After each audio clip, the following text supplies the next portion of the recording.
Good afternoon. This is Clay Neves. I'm the Vice President of Student Enrollment here at Universal Accounting Center, and I welcome you to our presentation today of transformative decision making, getting from status quo to status go. And we've got a lot of exciting things to talk about today. If you look at the art and science of decision making, a lot of us get stuck up there.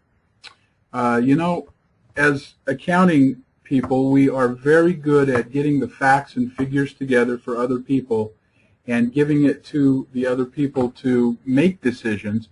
But sometimes when we have to make decisions for ourselves, we have a difficult time. And so we're going to talk today about maybe why that is, some of the things that block our ability to make decisions, especially the important ones, especially the ones that can make a difference in our lives, and why we choose not to make the decision, and some of the forces that go with that. Stephen Covey once indicated that the most important thing was to start with the end in mind. And so just one moment here. And because of that, what we want to do is ask ourselves the question, where do we want to go? Where do you want to be? What do you want to be when you grow up, so to speak? I'm in my 50s now, and I'm still wondering what I want to be when I grow up, and that decision sometimes keeps changing. But I've learned over the years, and now that life is moving on, I'm more and more excited about making the decisions that get me where I want to go. So where do you want to be? What is your decision, and where do you want to go? Let's talk a little bit about the transformative decision-making process. If you want something different than what you have, that'll require some different decisions. We are where we are as a sum total of the decisions that you've made in your life up to this point. And so, do you stay where you are, or do you move to where you want to be? In other words, do I choose the status quo, or do I choose the status go? There are many compelling benefits to making the decision to go for it. But we also have a lot of anxiety about making decisions. Why do we hold back and delay or procrastinate the decision? There's some strong conditioning and negative forces deep in our psyche, also deep in our culture even, that may cause us to avoid decisions, and thereby we decide to stay where we are, and we sometimes feel stuck. You may be feeling this. Some of you, I know, as I talk with students, I talk with many that say, I feel stuck. I'm not sure I like where I am. I've been thinking about starting and growing my own accounting service for years now, but I just can't seem to make the decision. So what holds us back? And that's what we want to talk about and overcome today. First let's look at the nature of decision making if we can. When we want something that requires a decision, we look at several factors involved. We get excited about the benefits of a particular course of action. Let's say I want to start my own accounting service. I look at the fact that I can probably make more money in my own service than I can working for somebody else. I see that I have more flexibility of time. All those benefits seem to excite me. I might be able to get my family involved in the business. We can think of a lot of different benefits involved in doing this. One of the things that we want to look at, though, also a benefit of course, having your own service is the fact that you get to work with who you want to work with, when you want to work, where you want to work, and what kind of work you'll do. But then we consider the cost. Now, hopefully the benefit will far outweigh the cost, but there's also the factor of risk involved. How sure is the benefit? What are the factors beyond my control? If you look if you look at it, the greater the control we have over the outcomes, the less risk there is. So we have benefits offsetting costs. We have control offsetting our risks. And we have to ask ourselves then the question as far as your decision, whether it's starting and growing your own accounting service, whether it's maybe taking an existing accounting service to the next level, whether it's a decision about is now the time to retire or not, or do I want to go help children in Africa. Whatever decision you're facing that may get you where you want to go, this is kind of what we go through in our mind. The greater the control we have over the outcome, the less the risk. The cost is, in terms of starting your own accounting practice, is minimal. The benefit is that you can be making $50,000 to $100,000 per year. The fact that we have a proven system for success at Universal that we can help you achieve success greatly minimizes the risk and maximizes the control of the outcome. However rational all that may seem, however, there may still be some natural negative forces that have caused you to stay where you are and have robbed you of the opportunity to move forward. And what are some of the things then that stop us? One of the things that stops us is fear. What if I fail? And the answer to that is, well, what if we succeed? I can remember going through a haunted house at an amusement park when I was young. At the end, I was scared to death because an automated zombie came out of the dark crevice in the wall and roared at me. I can remember my dad putting his arm around me and he said, "Son, don't be afraid. It's nailed to the wall." We imagine all kinds of things that could go wrong with us starting our own practice. But what if we fail? The fear is a natural reaction to change, and anything that we do differently brings anxiety. It helps. But there's fear as a natural reaction to change, and it's a positive thing in a way. It helps keep us aware of the dangers and the pitfalls around us, so that we can more positively deal with them. The fear reaction of flight or fight then frees us, but it should not freeze us. In other words, it frees us from bad consequences if we're aware of things going around us, but it shouldn't freeze us from taking action. When it paralyzes us, it's not useful. Now, since we've been through the haunted house before with countless students, we can foretell exactly where the monsters are, how to avoid them, and remind you that they're attached to the wall. There are three types of people I found in the world as I talk to students.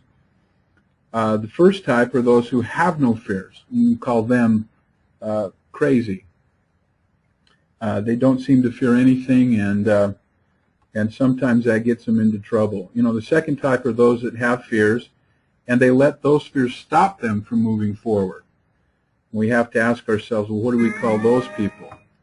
Those people, we call them normal. And because the fact is that most of us are average in that way, and most people fit into the category that they want to do more with their lives, they're afraid to do more with their lives, and so they hold back. The third type are those who have fears, and they use their fears to keep them alert, to motivate them, but they don't let their fears stop them from moving ahead. And we call these people successful. Every successful person I have known has had a lot of very valid fears when they start to do something very worthwhile, but they don't let it stop them. They do it anyway.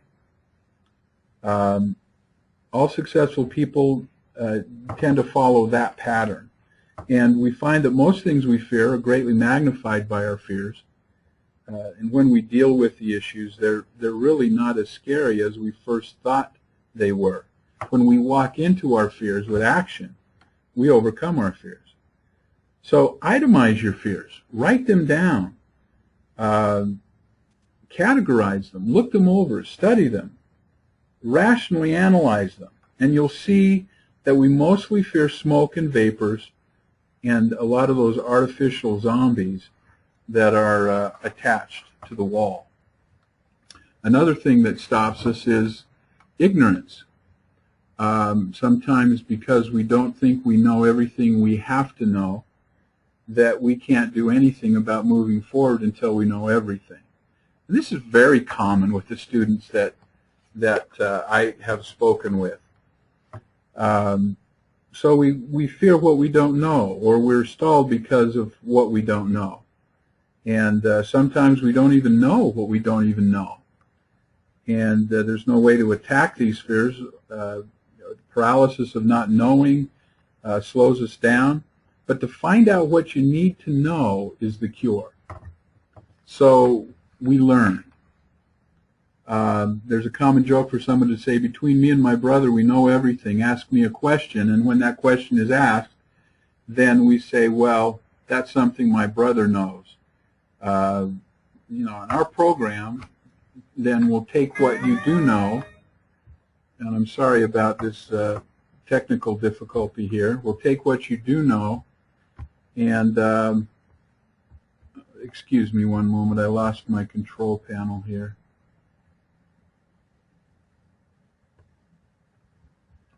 There we go.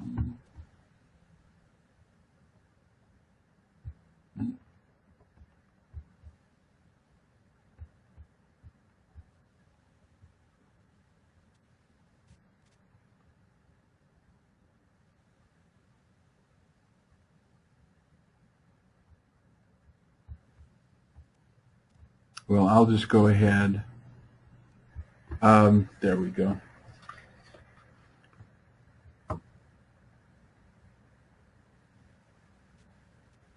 So our programs take what you know, where you are, and help you understand what you do know, and then round out your training, fill in the blanks, so that with our certifications you'll know that between you and Universal, you'll know all you need to know to successfully start and grow your own practice.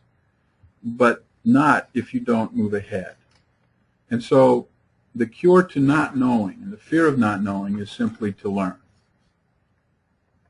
Another thing that stops us is what we'll call inertia. We could call it laziness, some people do. We'll call it the comfort zone. We can call it all of those things. But it's the habits we fall into, the ruts, the comfort zone, the things that make us comfortable. The course of least resistance. It's just easier to go with the flow and let the current of life take us where it will. It's interesting how hard we work sometimes to stay in the comfort zone. And I've seen students that seem to work a lot harder at staying in their comfort zone, and they exert more effort to stay there than they would exert to grow and to get where they want to go. If we'd work half as hard to stretch our comfort zone as we do to maintain, we could broaden our horizons beyond our wildest dreams. I found that we're either comfortable or that we're growing. And the times in my life when I've been growing, I have not been comfortable. And at the times when I'm most comfortable in my life, I notice that I am not growing. So when we are comfortable, we're not usually growing. When we're growing, we're not usually comfortable. But we become more comfortable with more and more of the challenges of life as we overcome them, as we just work to expand our comfort zone. Growth always brings a greater range of capabilities. With Universal, you can maximize your growth curve and expand your comfort zone in your own practice in the minimum amount of time, because we are there to help you grow. Another thing that can slow us down is that we just avoid thinking about growth and change. And we do this a lot by talking about growth and change and pretending that someday we will grow and we will change and we will do the things that we need to do in order to get the things that we want to get. We avoid being honest and sometimes painful even with ourselves in taking stock of our life, where we are versus where we want to be. We need to take our head out of the sand. We need to look ourselves in the mirror. It's a big, beautiful world bounding with opportunities and promise out there. And when we start being honest with ourselves and begin doing the things that will get us where we want to go, however uncomfortable it might be at first, well, we find that life rewards purposeful action. Everybody that I've ever known who has been successful has at some point stopped talking about it, stopped thinking about it, and has actually had to take action. That's where the rubber meets the road. That's where growth and development take place. So, fear, lack of knowledge, our comfort zones, and avoidance are the things that cause us to put off important decisions. Perhaps you feel that you've had many decisions made for you, and that's the reason that you're stuck. That a lot of things have been put on you that weren't your doing. Hold on just a minute.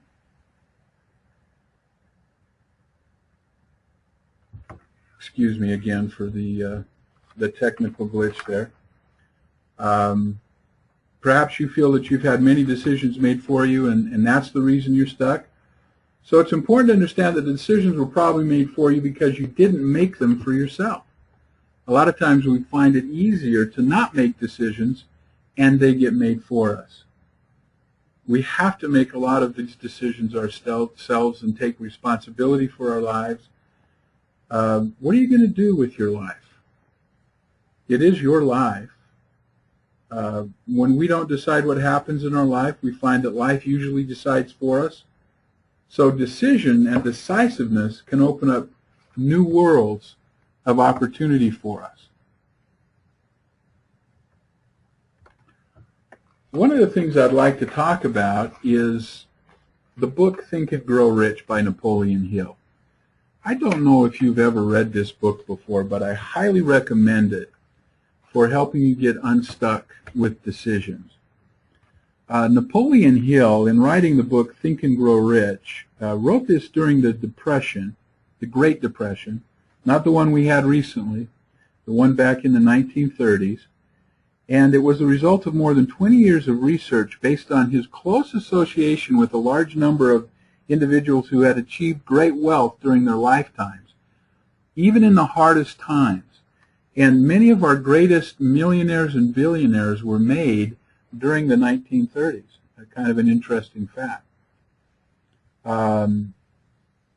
He studied the characteristics of these achievers, and he found that there are certain traits that all of the successful people had, and all of the people that did not achieve success did not have. In other words, if I can study people and I can find predictors of success and predictors of, I don't want to call it failure, but maybe untapped potential. Let's call it,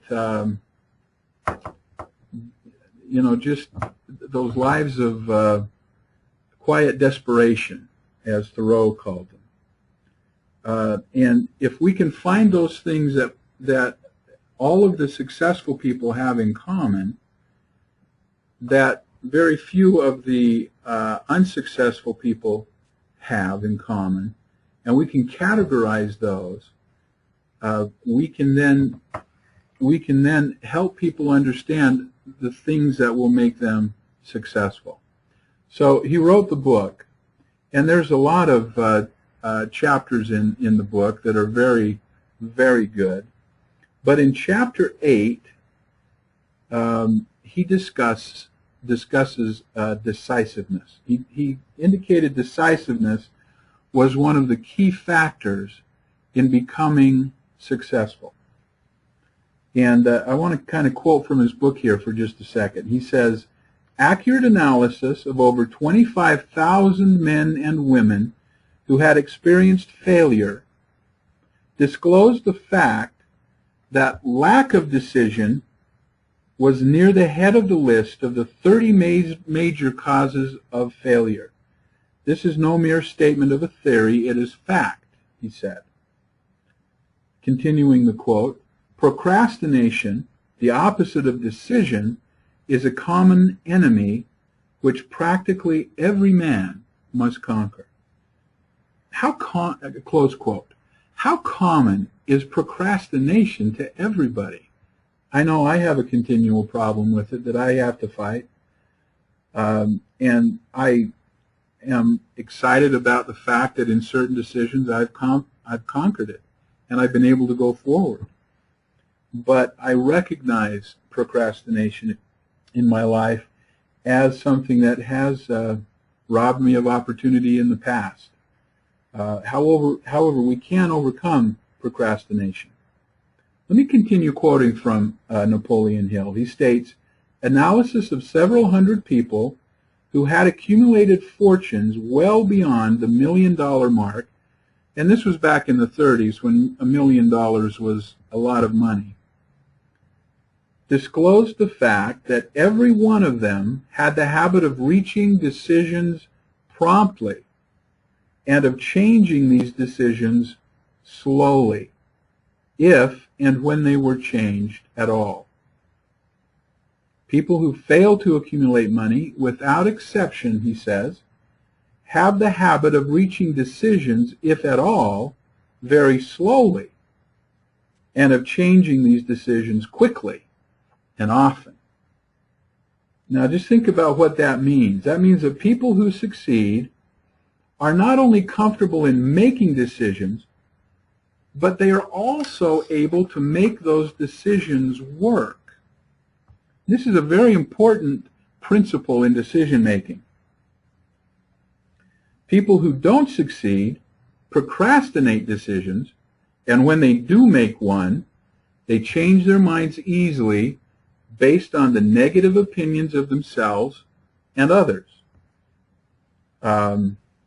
It's one thing to make a decision, but success also entails working through the details after the decision is made without losing your faith in the decision that you made in the first place. So think about this. Napoleon Hill documented this with the cases, and again, I highly recommend reading the book. Chapter 8 will help you think through your abilities and skills in making decisions and the force for success that decision-making can entail. And again, there's two parts to it, according to Napoleon Hill here. Number one, it's the ability to make decisions, and then secondly, it's the ability to make the decisions work. Now think about engage yourself in those efforts that you have done in the past where you've succeeded. You probably followed this, maybe not knowingly, but had made a decision and were committed to it to the point where when obstacles, challenges came up, you simply worked through them. On the other hand, the times where it didn't work out, where you didn't achieve the goals that you had set, probably came down to the fact that you were slow in making a decision, and if you did make a decision, weren't really committed to it, so that when the first obstacle or the first challenge came up, you backed out and let yourself off the hook. You know, and this is a very common thing to do, is to make a decision, make a commitment, and then let ourselves off the hook at the first challenge. And we get into the habit then of letting ourselves off the hook and continually telling ourselves we're going to do something and then never doing it until we're kind of forced by our own guilt or shame, I don't know, embarrassment, to just say, I don't want to think about that anymore, and we stop even challenging ourselves in that area. So let's look at a way around this. I don't know if you're aware of the show MacGyver. It was always one of my favorites. And we can attack the way that we make decisions and make better decisions and make those decisions work by changing a few things about the way we think. First, we stop focusing on why we can't do something and keep focused on how we can. I had the opportunity to go out and do seminars for the company over the course of several years and was able to see how difficult this decision was for many of us. And I would have people come up to me after the seminar and they would say to me, Clay, I'd really like to move ahead with this, but I can't because, and they'd talk about the reasons they couldn't, as if they owed me an explanation. I explained to them they didn't owe me an explanation. They just needed to decide what they wanted and what they were going to do about it.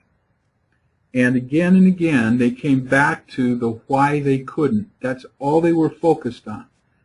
I can't do this right now because I don't have the money. I can't do this right now because I don't have the time. I can't do this right now because my kids are in school. I can't do this right now because my kids are out of school. I can't do this right now because my husband's just got a new job. I can't do this because my husband just got fired. I can't do this because fill in the blank. They were able to find very clearly and very quickly the reasons they couldn't do what they wanted to do. And I simply had to tell them that I didn't have time to deal with why they couldn't. In fact, I couldn't help them with that. But if they were willing to change their focus from why they couldn't do it to how they could do it, I would have all the time in the world for them, because that's the discussion that is productive. One of my favorite shows was MacGyver. And as you know, he was a secret agent who always got out of impossible situations because he kept focused on how he could accomplish escaping or whatever his objective was in the show, usually getting out of danger. And he was usually with some other people to contrast the attitudes, and I thought that was very instructive. And while everyone else in the room, usually it had something to do with a locked room that they were in that was going to explode if they couldn't get out, and they had a few things in the room, a tennis ball, a 2x4 in about a 3-foot length, and maybe a paper clip, and maybe some rope. And the other people were all focused on what they lacked. Oh, if we only had a chainsaw, if we only had a jackhammer, if we only had a key to the door, if we only had a hammer, we could get out. And so because they were focused on what they didn't have to work with and why they couldn't get out, they were stuck. And I have felt that way in my life. Whenever I focus on why I can't do something, I get stuck. So I always like MacGyver and ask myself that question. All right, might be difficult, might seem hard, but what would MacGyver do? MacGyver focused on what he did have to work with, and he always found a way to make it work. So you may be focused on what you don't have. You may be focused on all the ways you could fail. You may be focused on all the ways that it's not going to work. And the beautiful thing is you only need one way to make it succeed. And, you know, we can help you with that too, because we have the documented and proven ways. All you have to do is follow the program and work with us. Let us be your MacGyver until you start seeing it that way. You start seeing more of what you have to work with. And we practice the MacGyver principle here at Universal. Your coaches, the instructors we have, can teach you how to work with what you have to achieve your goals. And help keep you focused on how you can rather than why you can't. I hope that's a helpful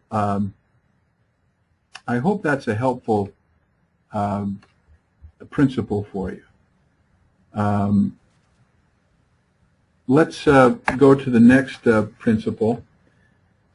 Let's talk about the law of the harvest. And to reap the harvest that you want, you have to plant the seed.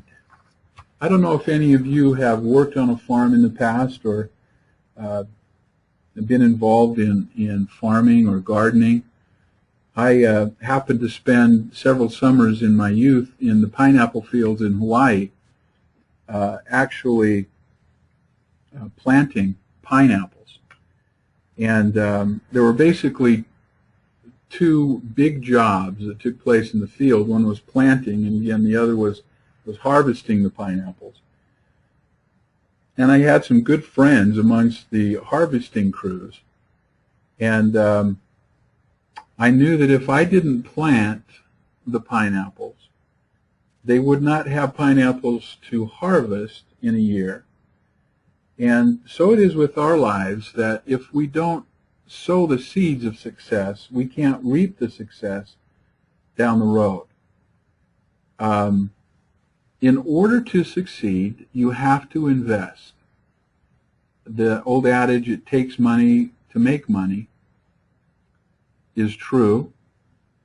Combined with the adage that time is money, that what you have to invest is your money and your time to get where you want to be. In other words, in order for something to come to pass, in order to create something that grows, you have to focus your financial and your time resources on making it happen. You know, the great thing about having your own accounting, tax, consulting service for small business is that you can get involved in it for a lot less comparatively than other business opportunities. We all have our home, and we can basically work out of our home, at least to start. This is a perfect home-based business. We can usually start with the computer system that we own. We can usually use the printer that we have, and if we need to run off other fancy reports and we might not have a color printer, there's always Kinko's that is relatively inexpensive regarding payback from what the clients will pay you. The investment is really not that great to really reap the rewards of making $50 to $80 per hour if you're pricing for your clients correctly.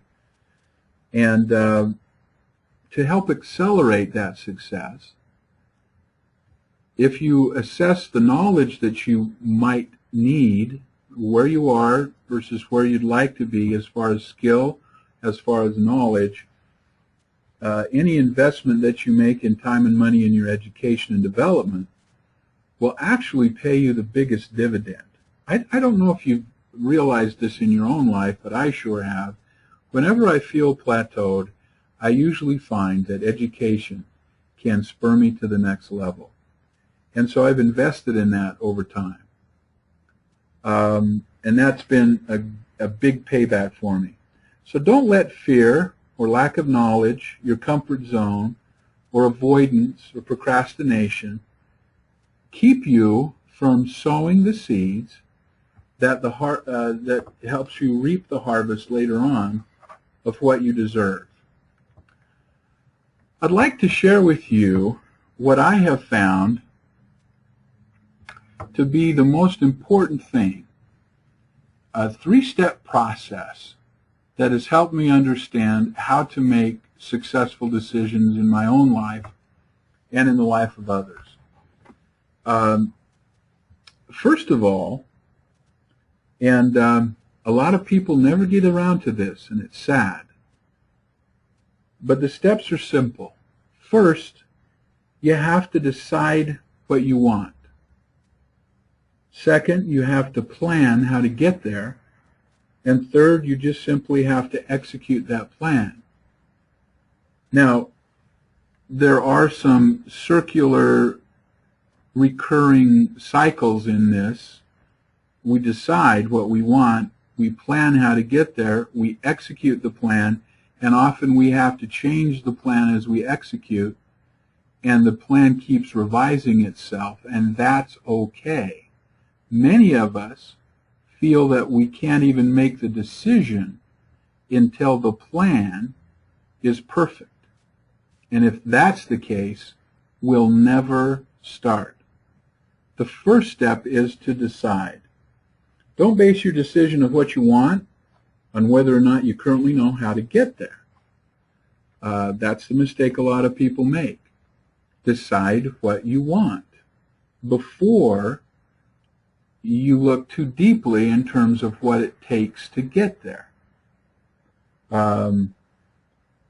It'll come. You'll figure it out. Just decide what you want. And I've got a picture here of the shuttle.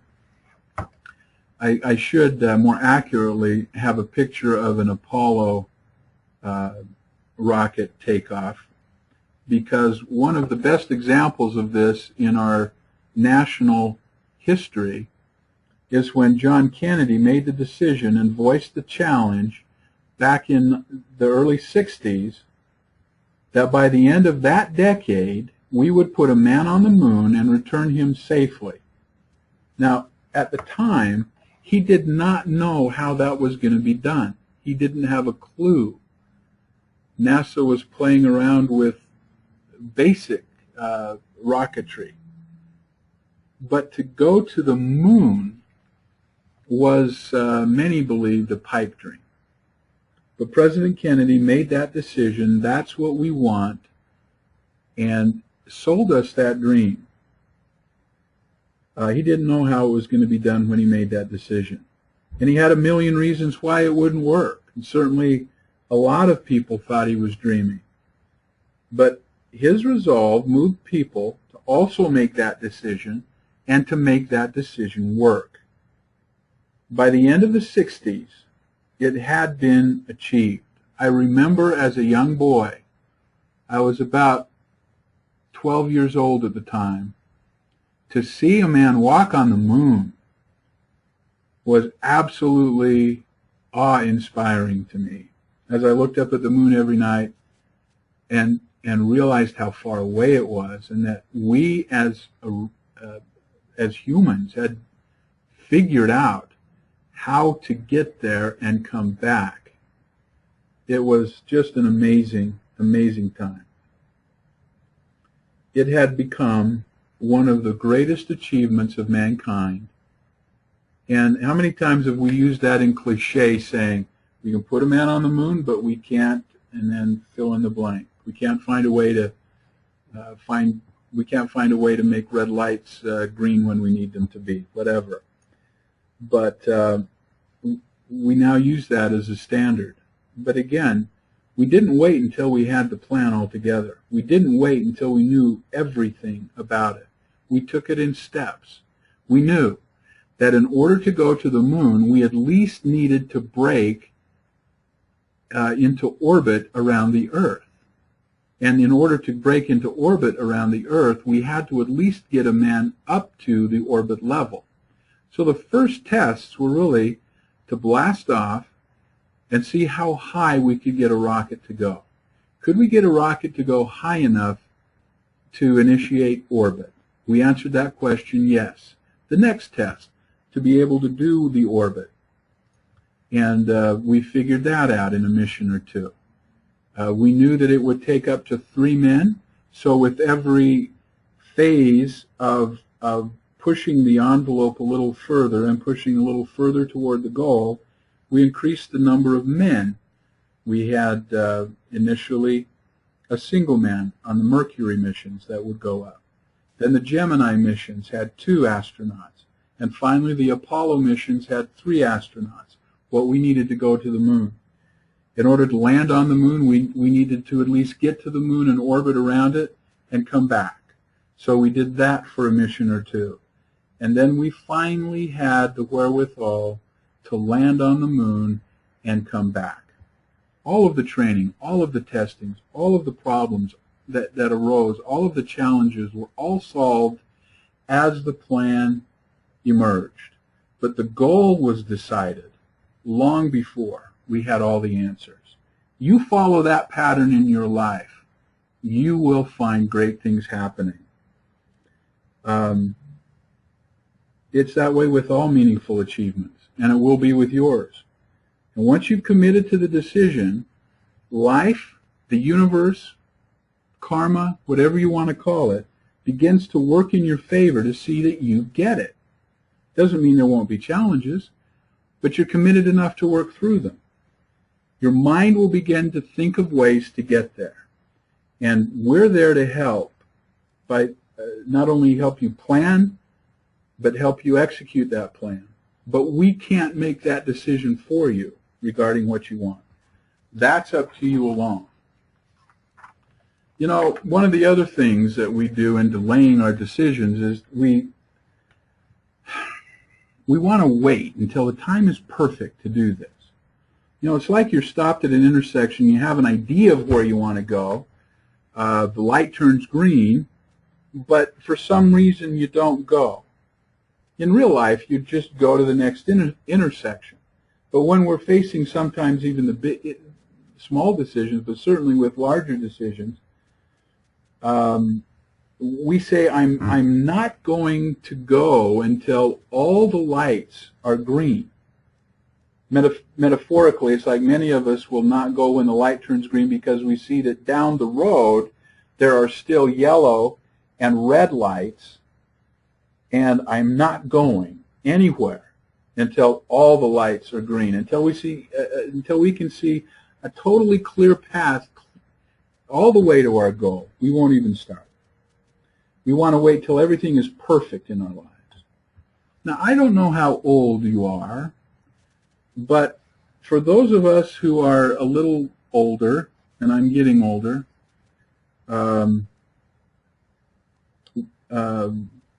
if you've lived in the real world for any time at all, you know there's never going to be a perfect time. There's never going to be a time without challenges, without distractions, without obstacles, and at least a dozen reasons why we either shouldn't do something or why we should stop doing something. So if there's no perfect time to start, when's the best time? Of course, the answer to that question is the best time is right now.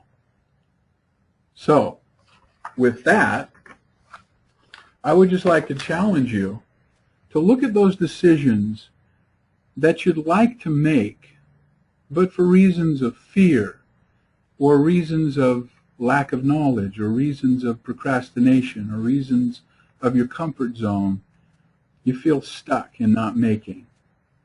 Sit down. Make an inventory of what you want. Be specific.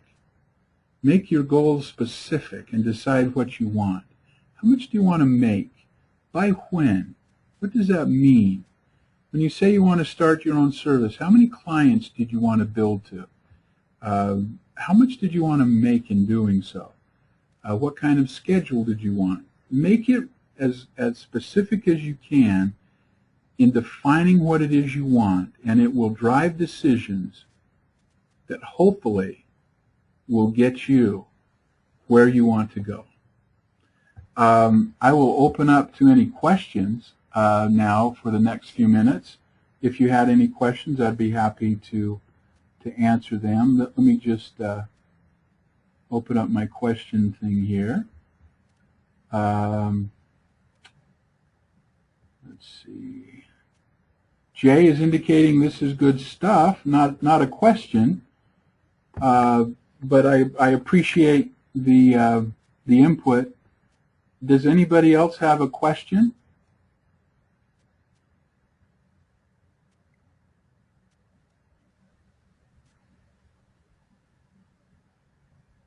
What are some of the challenges you're facing that might be stopping you from moving forward? In other words, the things that you're putting in the category of you'd like to do something, but they're the why you can't. Does anybody have any of those that they'd like to maybe mention, and I can look at maybe providing you stories of students that we've worked with that have had similar or maybe even more severe problems and been able to overcome them.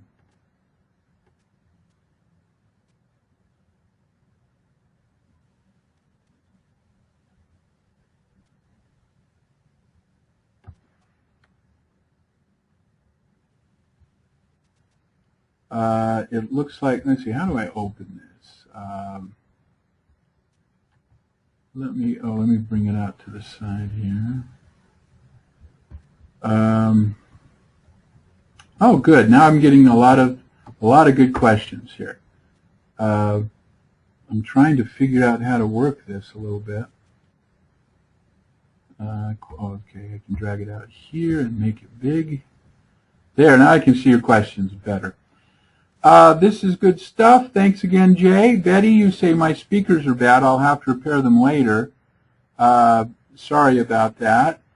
Joette indicated you named all my fears. Well, you know, Joette, I got to tell you this story. I spent a summer on about a year, actually, a little over a year on Okinawa.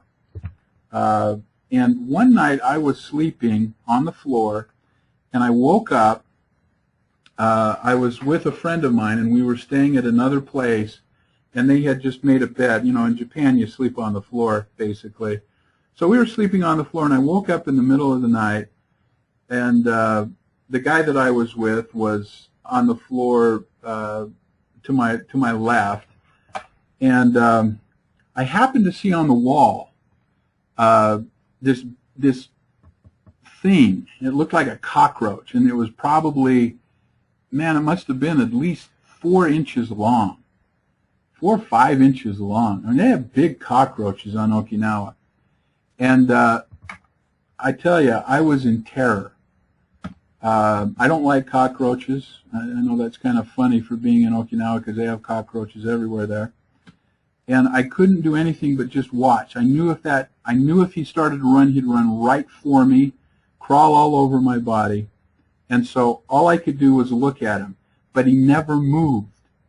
And I remember taking my slipper that had a hard sole that was right by my bed, and I got up and, like a stealthy hunter or like a tiger stalking his prey through the grass, I went very slowly, probably about 12 feet across this room, to this cockroach, this mutant monster that was bigger than anything nature should have. It was freakish, to see if I could smash it. And I got over there and got close enough to smash it. Now, I have to wear glasses a lot of times, but I got close enough to see that all my stealth was for naught, because it wasn't a cockroach. It was a cockroach-shaped painted spot on the wall. So I would just like to end by asking, as far as your fears, how many things are you fearing that really aren't that scary, and when viewed more closely, aren't really a roach at all? Think about that. But once you name them, you can conquer them. And the way you conquer them is by working through them and acting anyway. Joette, I missed decide, plan, and execute. What did you say about execute? That's just, once you got the plan, you got to act on it. You've got to implement it. S. Sullivan says, I'm trying to figure out how to go from working full-time on my job to work my business full-time. Boy, that takes more than a minute to answer, but it can be done. We've seen a lot of students do that. It is a plateau that you have to climb over. Send me an email, S. Sullivan, clay@universalaccounting.com, and I'll get you more of an answer on that. How can we get funding or loans to start?